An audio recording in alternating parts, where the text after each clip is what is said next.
Hi, grade 6. In our science lesson today, we are going to learn about chemical reactions. And throughout this lesson, we are going to see what is a chemical reaction and what are the signs of a chemical reaction.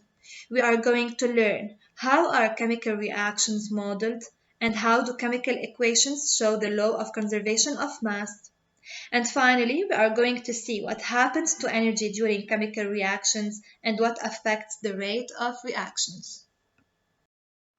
So first of all, let us start our lesson with the signs of a chemical reaction. By definition, a chemical reaction is the process in which atoms are rearranged to produce new substances. During a chemical reaction, the bonds that hold atoms together may be formed or broken. The properties of the substances produced in a chemical reaction are different than the properties of the original substances.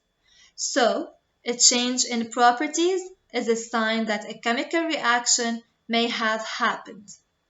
We have to know that a color change, a change in odor, precipitate formation, and the appearance of gas bubbles are all evidence of a chemical reaction. These pictures show different types of chemical reactions. Let's discover what is the sign of each chemical reaction.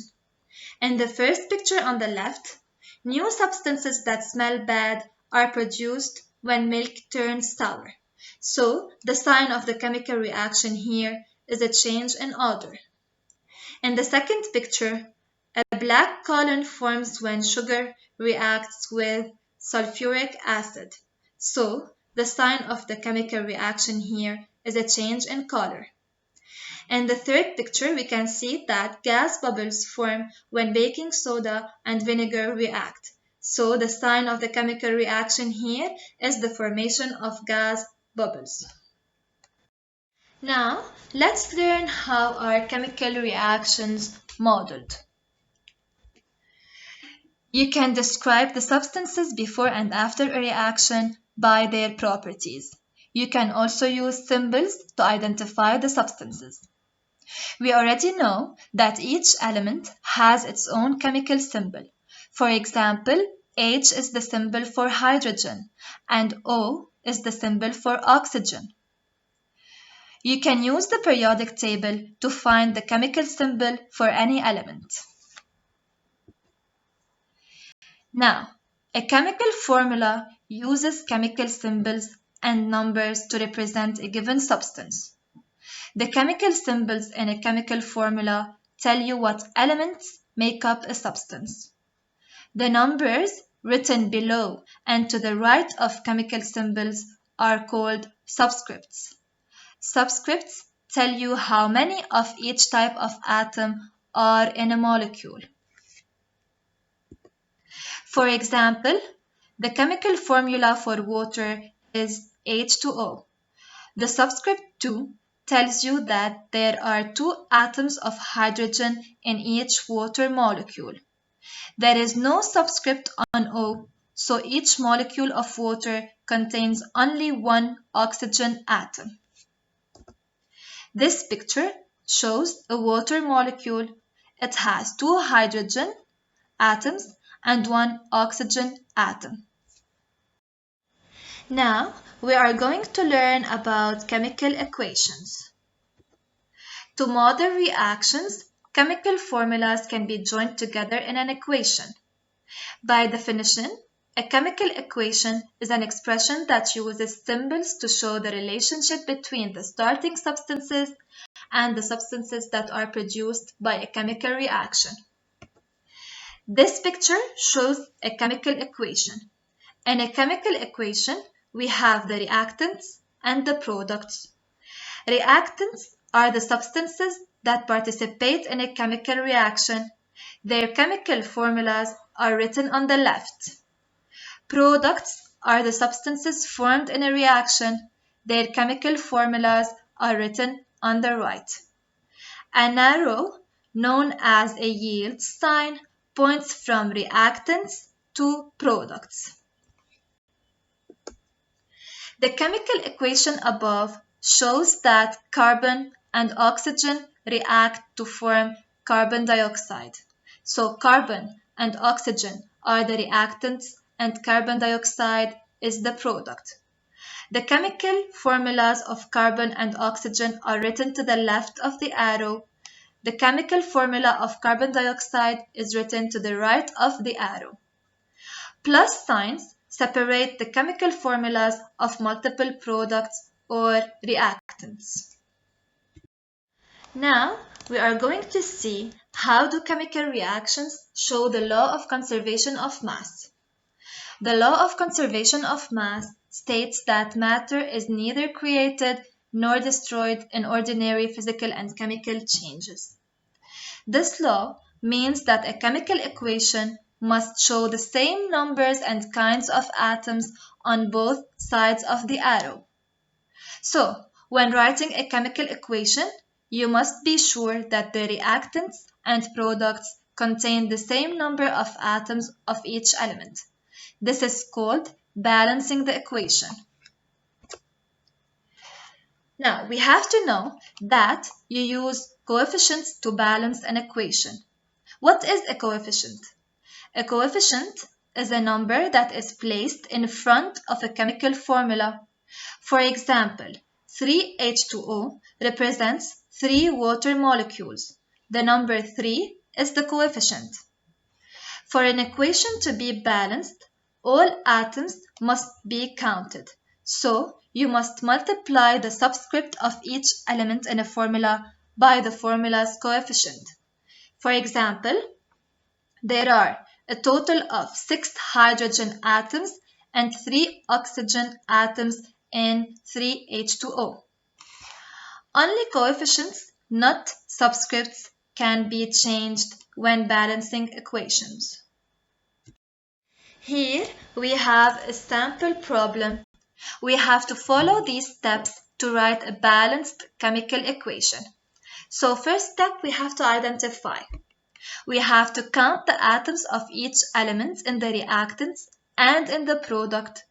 You can see that there are more oxygen atoms in the reactants than in the product. So here in this equation, we have 1 carbon and 2 oxygen in the reactants, and we have 1 carbon and 1 oxygen in the products. So we have to balance this equation. To balance the number of oxygen atoms, we have to place the coefficient 2 in front of the product CO. Now, the number of oxygen atoms in the reactants is the same as in the product. Next, the number of carbon atoms needs to be balanced. We have to place the coefficient 2 in front of C in the reactant.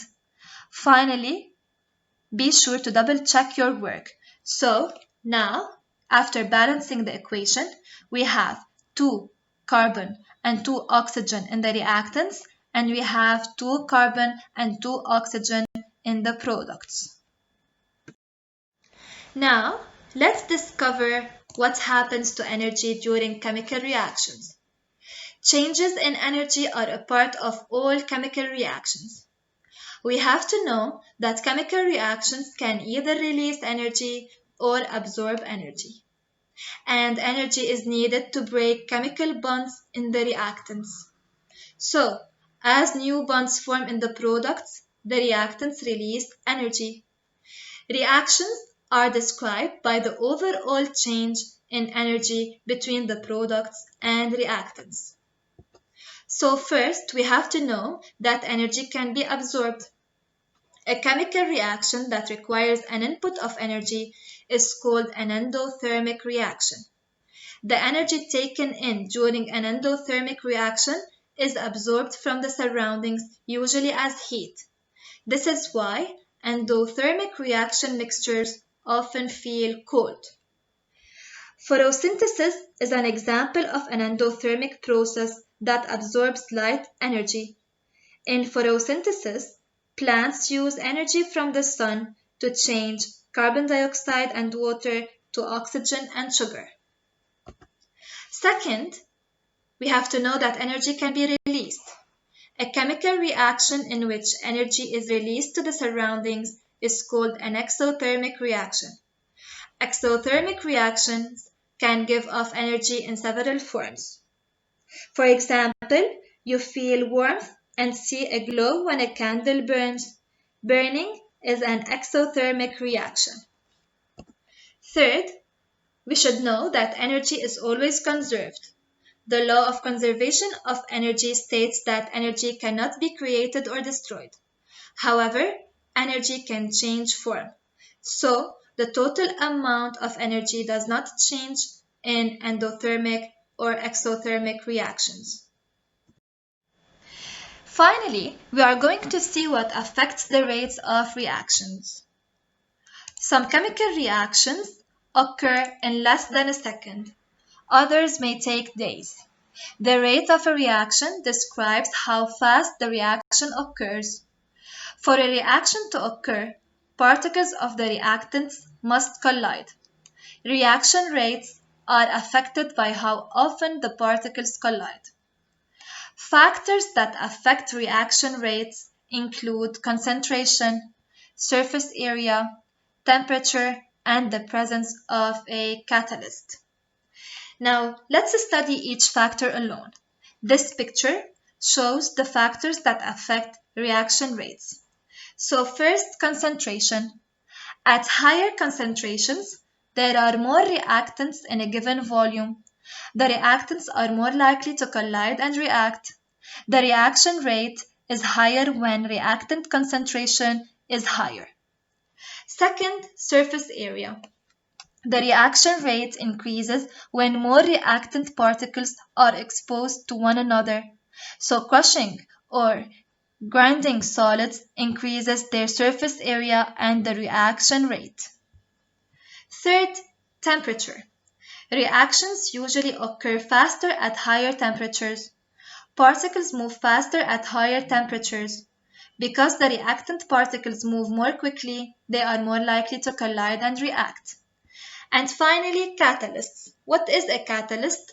A catalyst is a substance that changes the rate of a chemical reaction without being used up or changed very much. Catalysts can increase reaction rate by bringing together reactants. Enzymes are a type of catalyst found in living things. And that's it for this week, grade 6. Thank you for your attention.